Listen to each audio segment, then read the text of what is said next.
Hi guys, welcome to Tech Sunjay YouTube channel.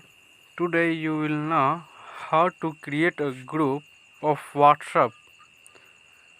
Then let's begin. First of all, open our WhatsApp application. Okay.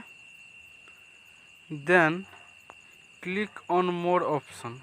Three dot option that is present on right side of our windows. Click on more option and you will see the first option. New dialog box will be open. Then the sixth option will be display. Click on new group, that is click on new group.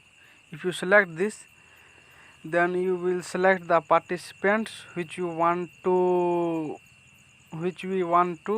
make in groups. Okay, for personal details security, then click on create button. You will create it.